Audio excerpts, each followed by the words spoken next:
The last words my Aunt Helena said to me were, "Sometimes, the greatest betrayal comes wrapped in those closest to us."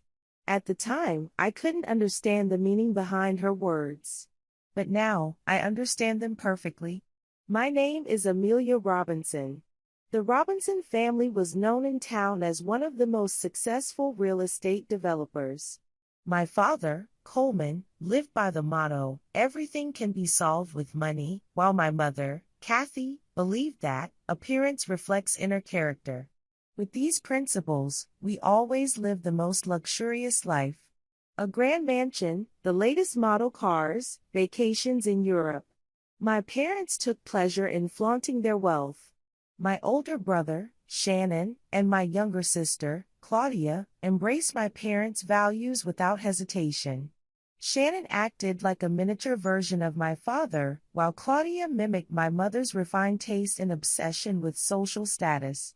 They fit perfectly into the extravagant lifestyle. I, on the other hand, always felt out of place in it. I was more drawn to books found in old bookstores than designer brands, and I preferred a simple sandwich picnic in the park over a lavish dinner at a high-end restaurant. My modest interests always made me stand out within my family. For me, my aunt was a refuge. As my father's older sister, she was the only person in the family who had no interest in vanity or social status. Her home, which smelled of old books and felt like a small library, became my sanctuary. She once told me, "Amelia, money is a tool, not a purpose. What matters is the kind of person you become." We would spend hours in her sunroom, sipping tea and talking about different places in the world, history, and philosophy. She had no children of her own, and she cherished me as if I were her daughter. Her sincerity and honesty stood in stark contrast to my parents' world of vanity and materialism, and I deeply resonated with her values. However, my beloved aunt is no longer here. That day, I clutched the envelope she had left for me, standing inside her beautiful Victorian-style home. My parents, my siblings, and I were all gathered in the house she was no longer in. My mother's perfectly manicured fingers were already reaching for the keys. "You have to understand," she said in a voice filled with false sympathy. "This house needs extensive repairs. We're only trying to protect you from that burden." Protect me? I stared at my aunt's photograph, then turned to my father, who refused to meet my eyes. "You wouldn't even be able to pay the property taxes," my brother Shannon said while leaning against the doorframe with his arms crossed. After graduating from college, he joined my father's company.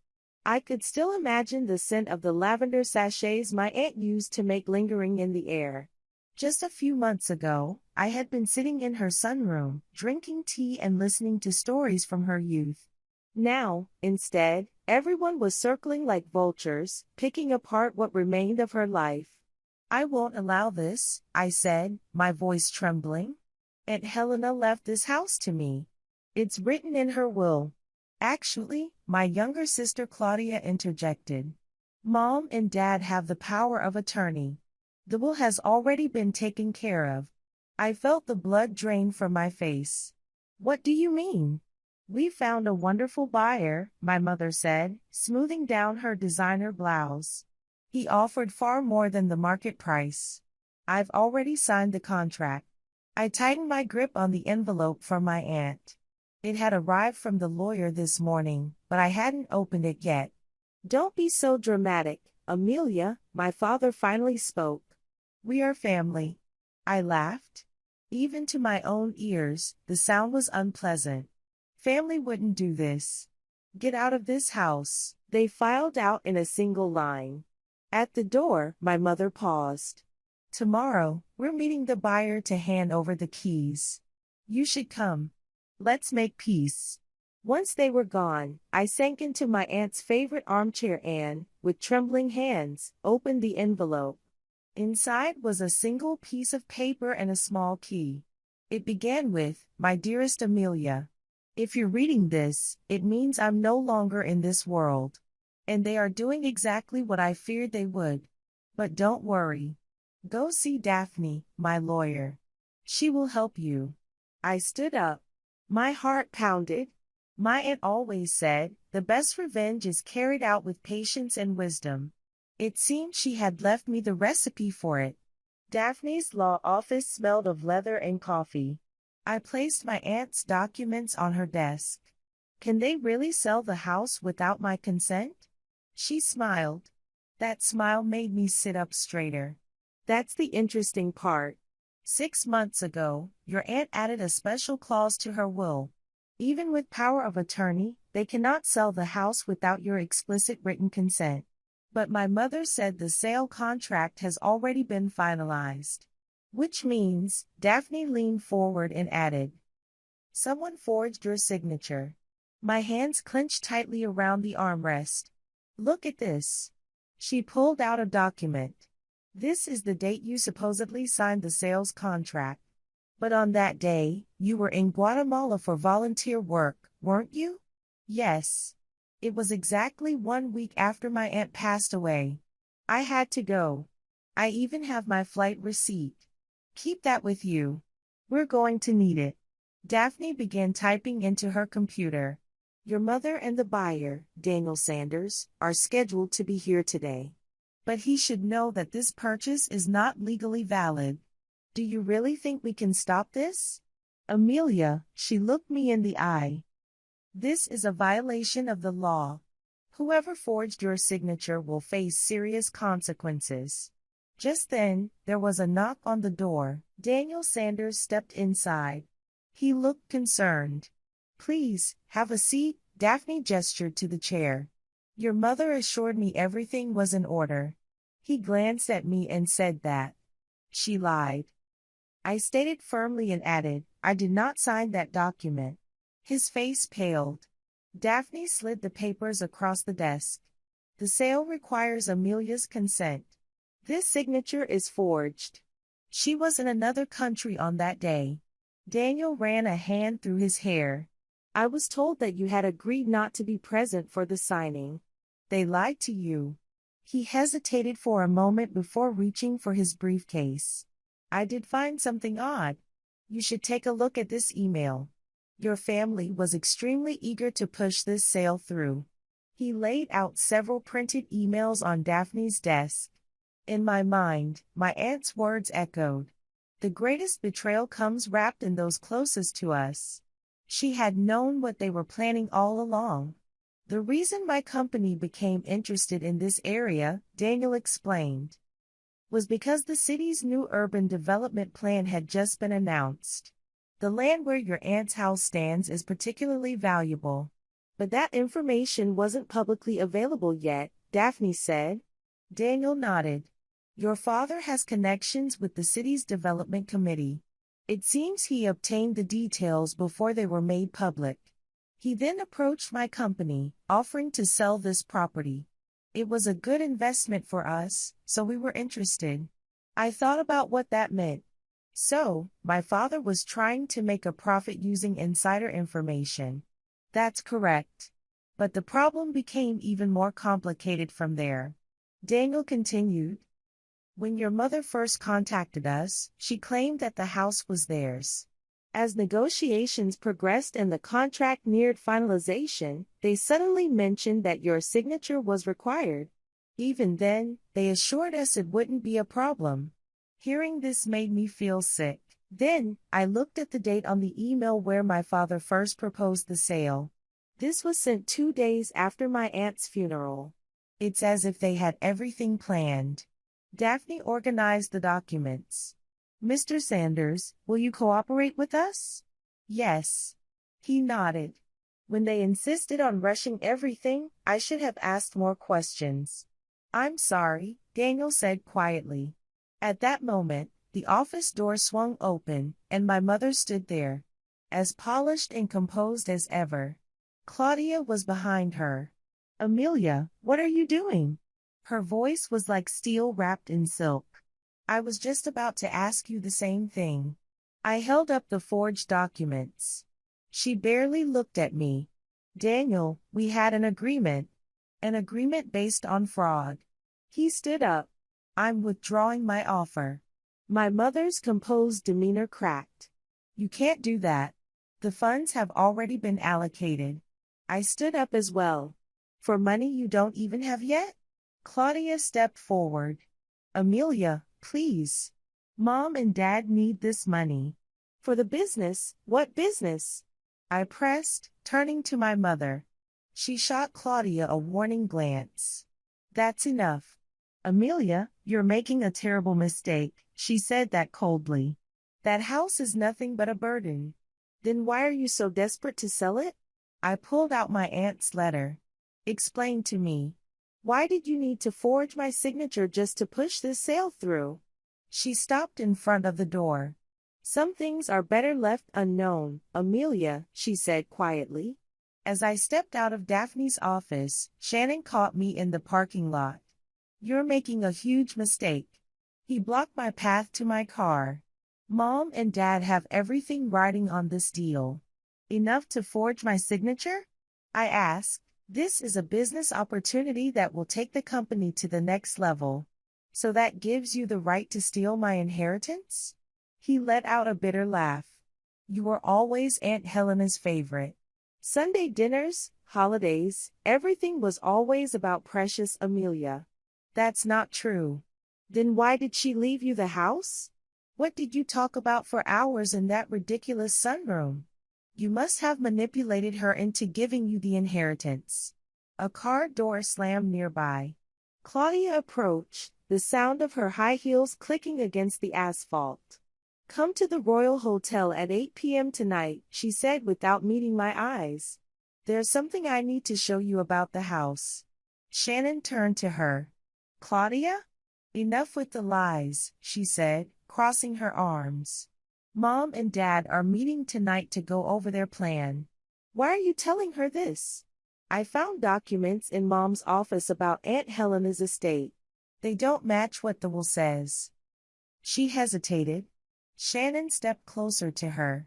You had no right to look at those documents. And you had no right to forge our sister's signature. Claudia shot back, locking eyes with him. Mom said it was the only way to get the money quickly. She said, Dad's company is on the verge of collapse. He made a bad investment.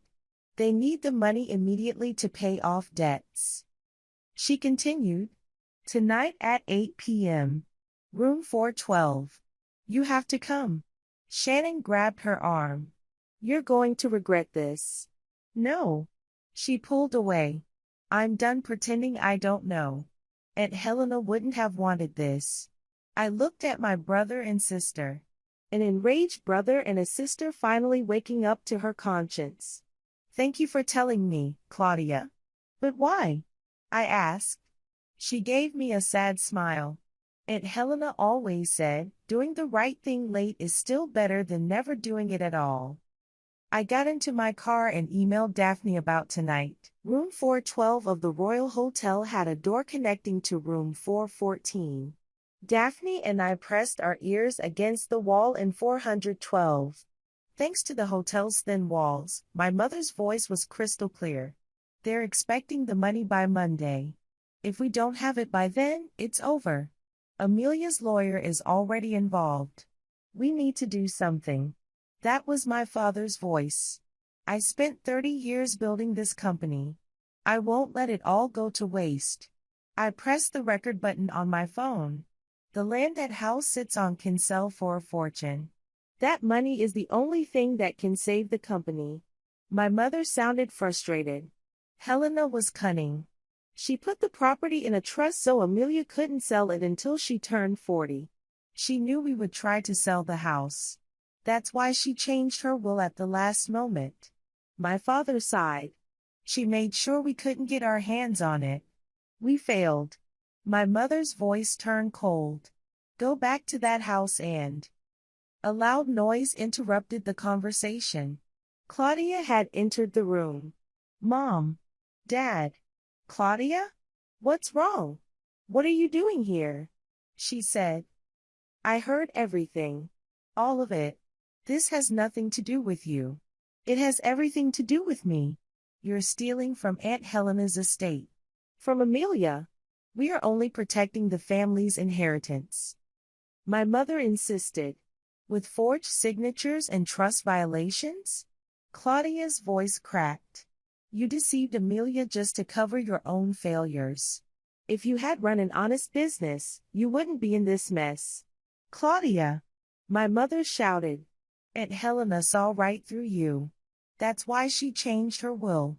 Silence fell over the room. Daphne touched my arm and nodded toward the door. The recording was enough, but I couldn't move. I was transfixed by my sister's words. I'm calling the police, Claudia said firmly. I won't let that happen, my mother growled. There was a sudden crash. Claudia screamed, and in an instant, her safety became more urgent than the family's secrets. I burst through the connecting door. At that moment, my mother grabbed Claudia's phone and smashed it against the wall. Don't touch her, I shouted. Everyone froze. My father stood by the window, pale and trembling. My mother still had Claudia's arm in a grip tight enough to break it. The prodigal daughter returns, she said, disturbingly calm. Daphne stepped in behind me, her phone raised. Kathy, you should let her go. Unless you want to add assault to fraud. My mother released Claudia. We recorded everything. Every word. Fraud, forgery, and trust violations, you admitted to them all. You don't understand, my father said. The business failed. We forged documents and covered up evidence? I cut him off. He collapsed into a chair. Daphne was already on the phone. Yes, Chief, we're in room 412 at the Royal Hotel. We have multiple confessions recorded. It's over, Mom. Aunt Helena left the house to me to protect her estate from people like you. I built this family, she laughed hysterically. No. Claudia's voice was quiet but firm. You destroyed this family. Aunt Helena was trying to save us. In the distance, sirens wailed. My father buried his face in his hands. The police conducted a thorough investigation of my aunt's house. The most crucial discovery was the trust document my aunt had created. Just as my mother had said, she had ensured that I couldn't sell the house until I turned 40. Details about my father's company also came to light. It turned out he had been making failed investments for years. As his debts piled up, he had resorted to investment fraud in a desperate attempt to recover. Fearing an imminent investigation into their company and in desperate need of cash, they had tried to rush the sale of my aunt's house. As the last of the documents were carried out, Shannon appeared. Amelia, what have you done? They're going to prison, he said, his voice choked. Claudia stepped forward. They made their choice, Shannon. Just like when they forged Amelia's signature. Shannon's face darkened. Mom. She promised no one would get hurt. But someone did get hurt, I said quietly. Your aunt contacted me 6 months ago. She wanted to revise her will. Daphne explained. She knew the truth about your parents. She predicted that once she was gone, they would try to sell the house. Why didn't she go to the police? Claudia asked. She wanted to give them a chance to come clean. As I held my aunt's journal, I could almost hear her voice. Amelia, the most valuable things in life don't appear in a bank account. That was what she had always taught me. A father who had deceived his own business partners. A mother who had lied for the sake of social status. A brother and sister who had been influenced by them. They were always chasing for more. A bigger house, a more expensive car, a more impressive vacation. Aunt Helena was different. She loved her small garden, cherished old furniture, and found joy in connecting with the people around her. Even as a child, I had seen which way of living truly brought happiness. Remembering my aunt's love and wisdom, I realized she had been trying to protect us until the very end. She had left me more than just a house. She had left me a legacy of integrity and honesty. Shannon leaned against the wall. I didn't know anything about this. I swear, I knew nothing. You just followed orders, didn't you? Claudia said. It's too late now. When the police finished their work, Claudia, Shannon, and I stood in the sunroom, watching the sunset filter through Aunt Helena's stained glass window. Our family would never be the same again. But maybe that was exactly what we needed. A few weeks later, as the morning sun filled Aunt Helena's sunroom, I sat down and drank tea from her favorite cup. Claudia sat across from me. Shannon and Daphne were at my aunt's antique desk, reviewing paperwork. The terms of the trust are clear, Daphne said. The house cannot be sold until Amelia turns 40. However, if Amelia wishes, she can grant Shannon and Claudia the right to live here. They need a chance to rebuild their lives, I said. Is that really okay? Shannon's voice was strained. I did nothing. I knew they had forged your signature, and I did nothing. You can start over as many times as you need to, I said, turning to him. Our parents have been indicted, Shannon said. They'll likely be in prison for a long time. They have to face the consequences of their actions. But we don't. We can rebuild. There's one more thing, Daphne added. According to the police investigation, part of your father's company assets may be preserved to secure employee wages and retirement funds. That's good to hear. Claudia looked relieved. Innocent people shouldn't have to suffer. At that moment, the doorbell rang. Daniel walked in. Sorry for being late. It's fine, I said with a smile. Daniel cleared his throat. Actually, I have a proposal. In addition to real estate development, I also work on restoring historic homes. If you're interested, I'd like to help restore this house. I looked at him. Why? For one, as an apology. I regret not realizing your family's fraud scheme sooner. You were a victim too, I said. Even so, I should have questioned things earlier. He continued. But there's a more personal reason as well. My company, Wilson Preservation, isn't just a development firm. We are dedicated to preserving and restoring historical buildings. Daniel looked out the window. My grandfather was an architect. He always said that old buildings have a soul. When the city's development plan was announced, I was immediately interested in this area. But I didn't want to see historic homes demolished to make way for new condominiums. You were trying to save this house, I began to understand. Our vision is to preserve the historical exterior while modernizing the interior. That way, this beautiful structure can last for generations. He met my eyes. I'm working on similar projects across this district. I want to prove that history and progress can coexist. Daniel pulled another folder from his briefcase. These are some of our past projects. Every single one was given new life while maintaining its original soul.